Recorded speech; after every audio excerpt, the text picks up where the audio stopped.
Hello my dear students, I am B.H. Sharma here. Today I will explain you present perfect continuous tense. अब तक हम 3 tense पढ़ा चुके हैं, present के 3 पार्ट पढ़ा चुके हैं. एक बार रिव्यू करते हैं कि टेंस मेन 3 होते हैं: प्रेजेंट टेंस वर्तमान काल, पास्ट टेंस भूतकाल, फ्यूचर टेंस भविष्य काल. इन तीनों के 4 पार्ट होते हैं, 4 parts: indefinite tense, continuous tense, perfect tense, perfect continuous tense. इनसे पहले ये टेंस जुड़ जाते हैं. प्रेजेंट लग जाएगा जब प्रेजेंट के चारों भाग होंगे, तो पास्ट टेंस से पहले लग जाएगा जब पास्ट के चारों भाग होंगे, तो फ्यूचर टेंस से पहले लग जाएगा जब फ्यूचर के चारों भाग होंगे. तो अब तक हम present indefinite tense, present continuous tense और प्रेजेंट परफेक्ट टेंस 3 हम पढ़ा चुके हैं ऑलरेडी. वो हमारे वीडियो देख लीजिएगा. और आज हम पढ़ा रहे हैं प्रेजेंट परफेक्ट कॉन्टिन्यूस टेंस. ये रहा 4th number, present perfect continuous tense, वर्तमान पूर्ण अपूर्ण काल. इसमें क्या है कि ये तीसरे नंबर का और दूसरे नंबर का जुड़ा हुआ होता है. इसमें परफेक्ट कॉन्टिन्यूस टेंस, परफेक्ट कहते हैं पूर्ण को, कॉन्टिन्यूस कहते हैं अपूर्ण को. कॉन्टिन्यूस को प्रोग्रेसिव टेंस भी कहते हैं, इम्परफेक्ट भी कहते हैं. तो इसमें कुछ काम पूरा हो चुका होता है और कुछ अभी जारी है. काम करने का इसमें समय दिया होता है, इसलिए इसका मेन पहचान है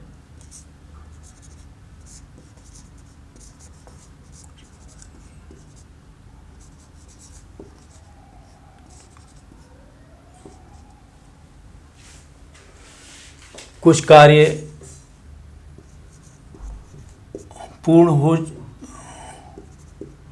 हो चुका है और अभी कार्य जारी है.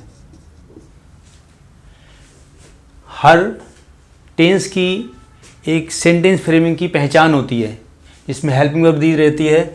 इस टेंस की मेन पहचान ये है: सब्जेक्ट प्लस हैज या have plus been plus verb की फर्स्ट फॉर्म प्लस आईएनजी.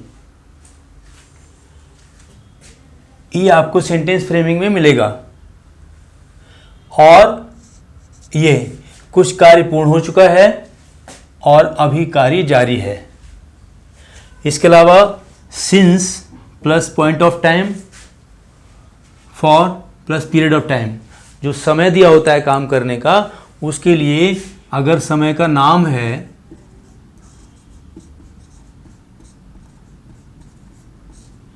तो सिंस लगाते हैं. से के लिए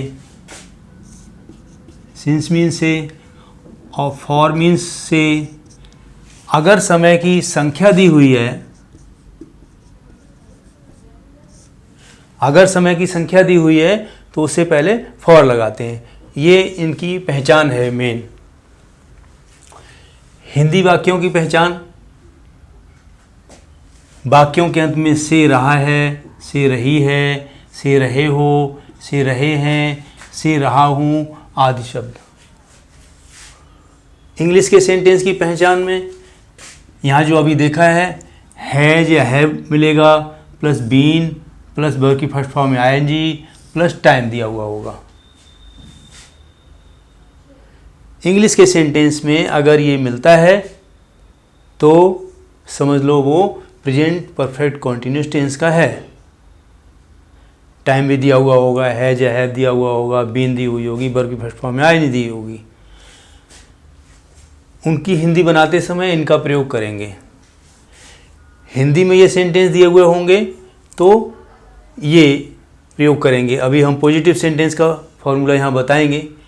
हेल्पिंग वर्ब होती है, हर टेंस की एक हेल्पिंग वर्ब होती है. इस टेंस की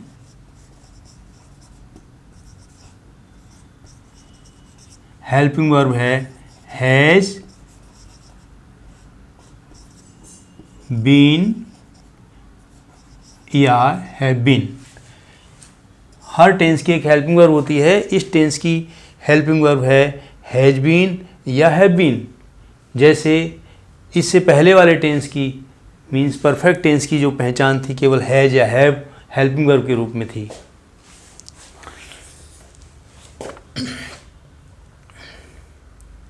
काम करने का इसमें समय दिया होता है। जैसे राम 1 घंटे से अपनी किताब पढ़ रहा है। 1 घंटे से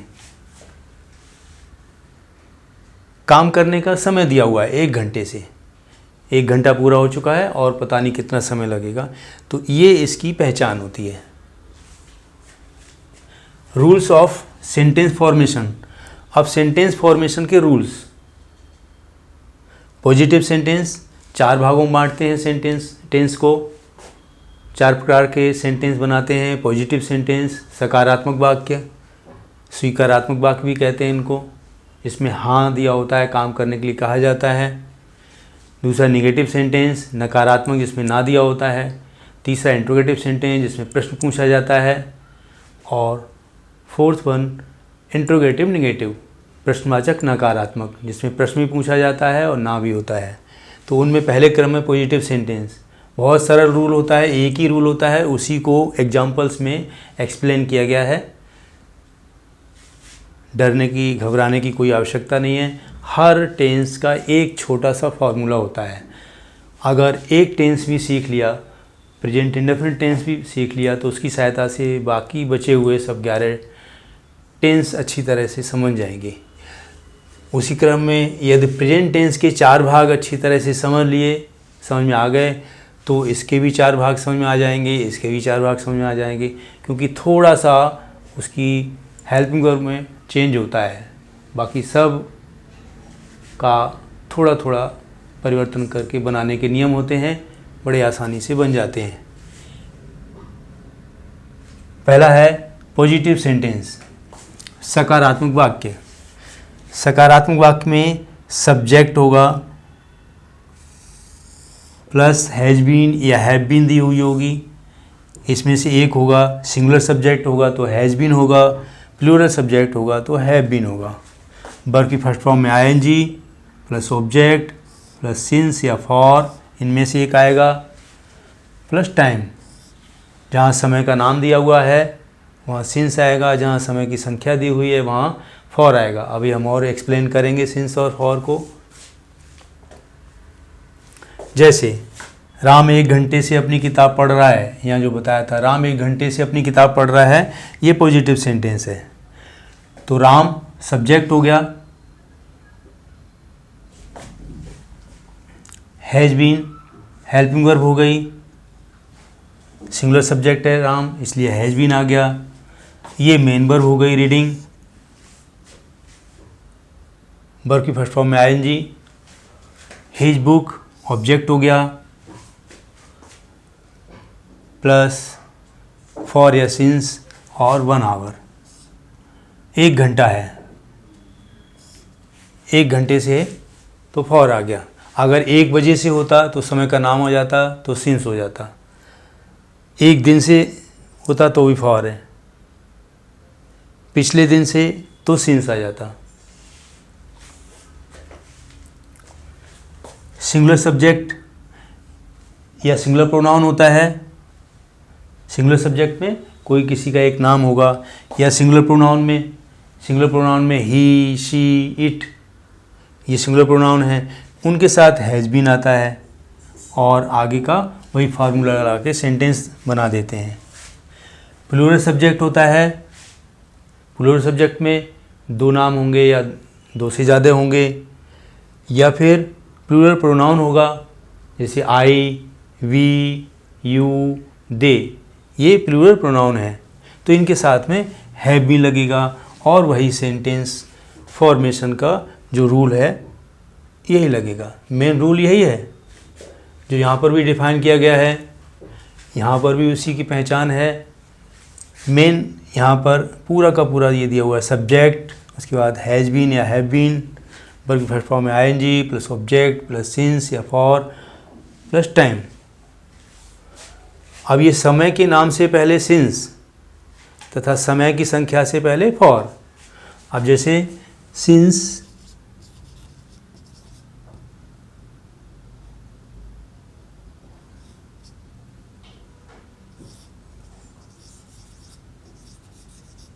वन ओ क्लॉक, ओ के बाद एपोस्ट्रोफी एस लगा हुआ है, इसका मतलब है काकी के। ऑफ द क्लॉक, इसका मतलब होता है घड़ी के 1 बजे हुए। तो सिंस 1 ओ क्लॉक, 1 बजे से, ये समय का नाम है, तो सिंस आ गया। और अगर हो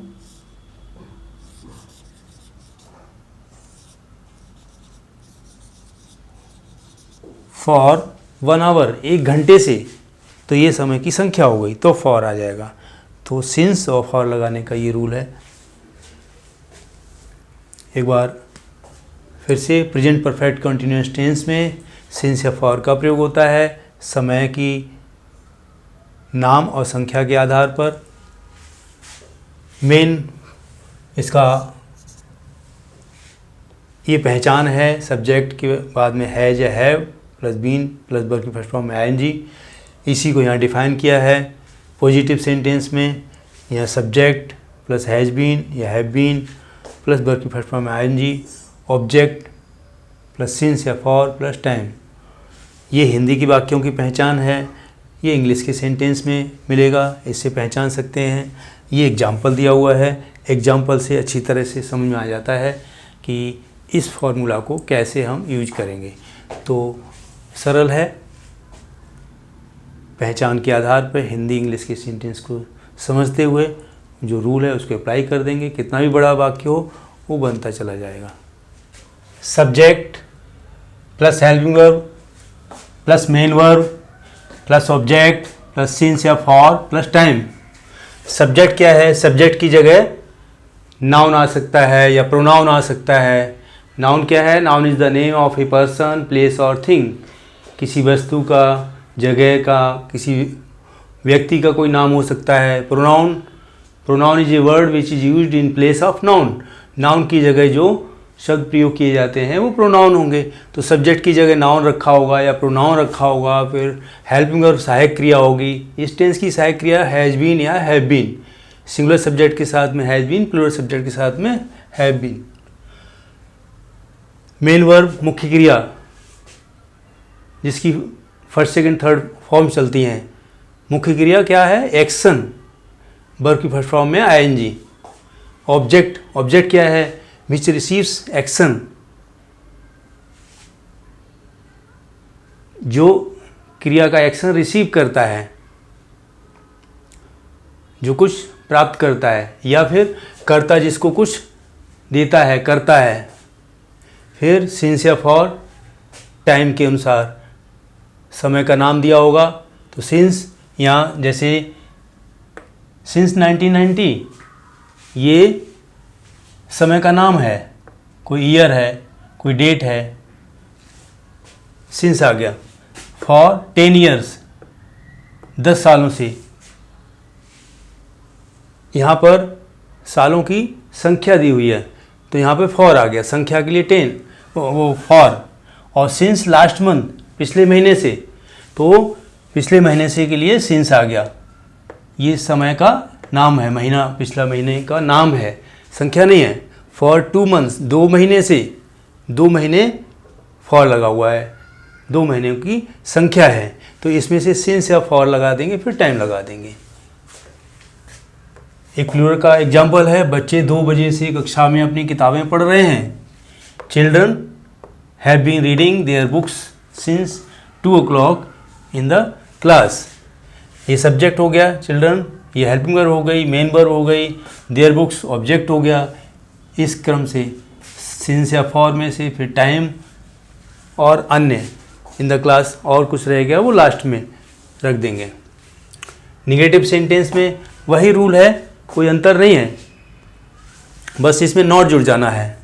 इसमें हैज़ नॉट बीन हो जाएगा, हैव नॉट बीन हो जाएगा। वहाँ हैज़ बीन था या हैव बीन था, उसमें नॉट आ गया बीच में, हैज़ नॉट बीन या हैव नॉट बीन, बीन से पहले, और हैव के बाद में नॉट आ जाएगा। और सब वही रूल है। Radha has not been playing for 1 hour. Radha 1 घंटे से नहीं खेल रही है। ये समय की संख्या है, 1 घंटे से। फॉर आ गया, फॉर का प्रयोग हो गया यहाँ।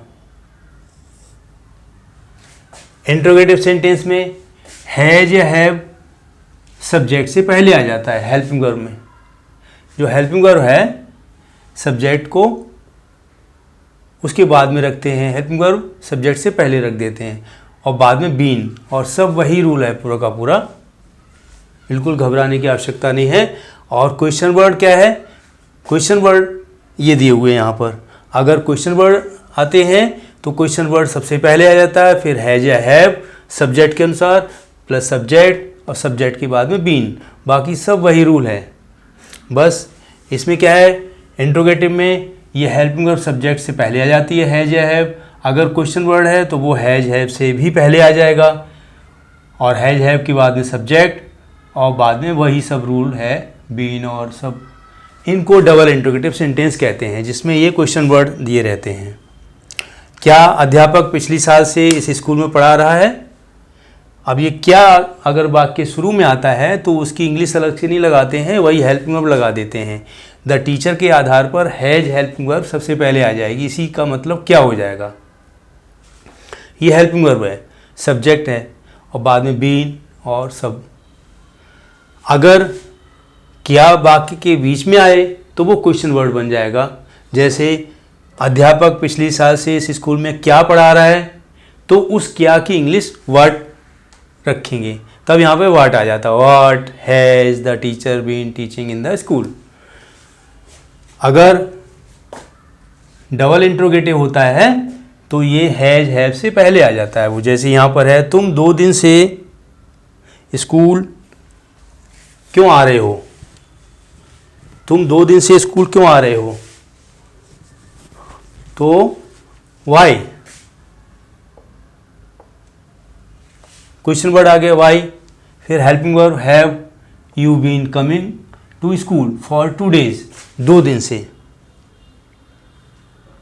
2 दिन है, संख्या है दिनों की, ये क्वेश्चन वर्ड हो गया, ये हेल्पिंग वर्ब हो गई।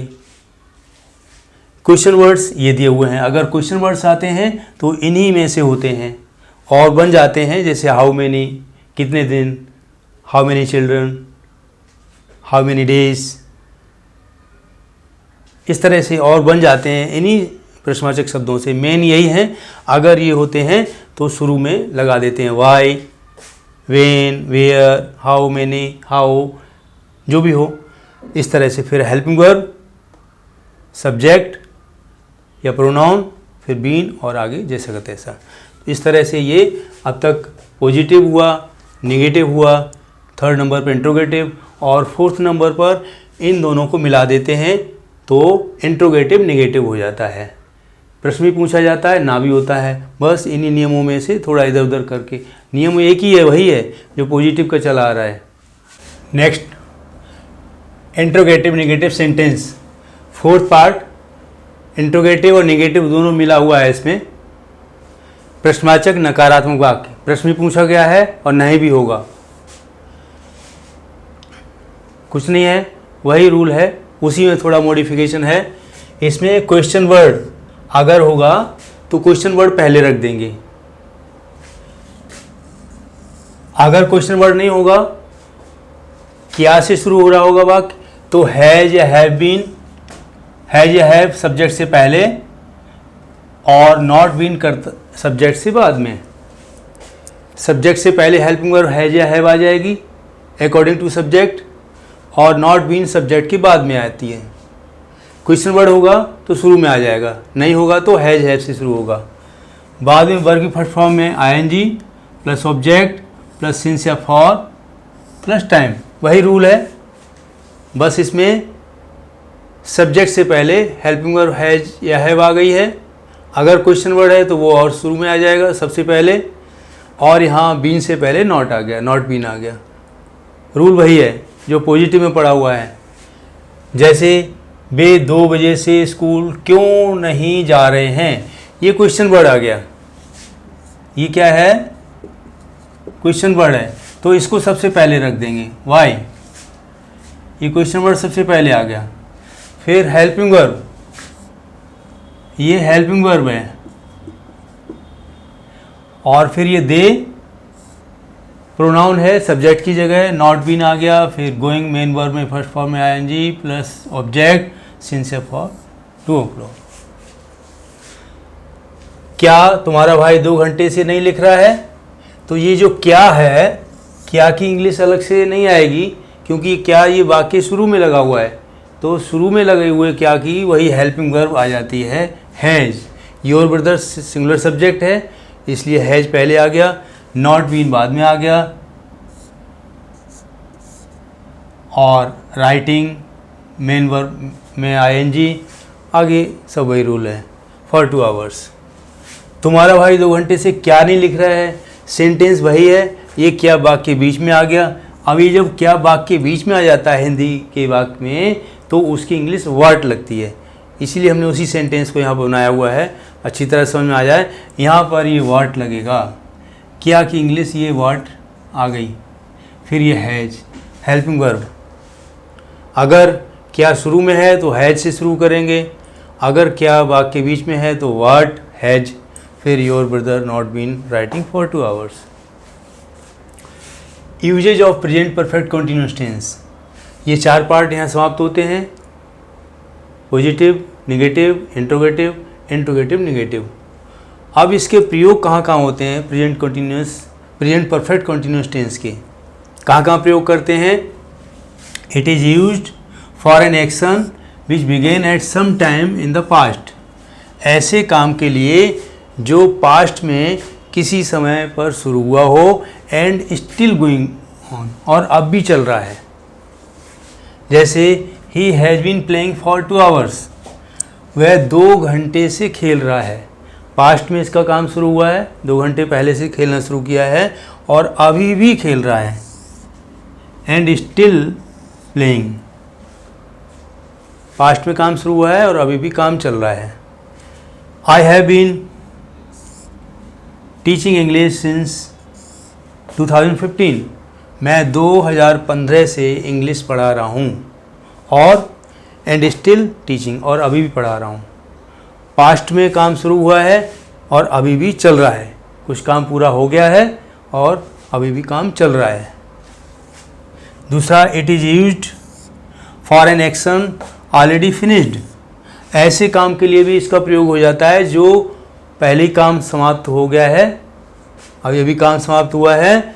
और in such cases continuity is explanation of something, इसमें कंटिन्यूटी नज़र आ रही होगी, वाक्य में कुछ ऐसी लगातारी उसमें दिखाई जा रही है कि अभी भी कुछ उसके चिन्ह रह गए हैं।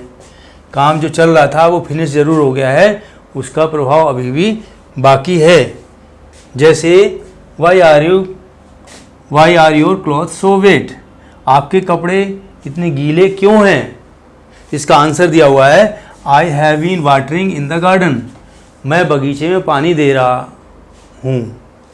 आई have been watering the garden, मैं बगीचे में पानी दे रहा हूँ। तो ये काम अभी चल रहा है, इससे रिलेट कर रहे हैं कि आपके कपड़े इतने गीले क्यों हैं। तो इसका एक्सप्लेनेशन हो रहा है कि मैं बगीचे में पानी दे रहा हूँ। कब से दे रहा हूँ, कितना टाइम हो गया, ये नहीं बताया है, लेकिन इससे रिलेट कर रहा है, एक्सप्लेनेशन है, कंटिन्यूटी है, तो ये टेंस प्रयोग हुआ है। अगर समय नहीं दिया होगा, काम लगातार चल रहा है, कुछ समय पहले शुरू हुआ है, पास्ट में शुरू हुआ है, तब भी ये इसी टेंस में काउंट किया जाएगा।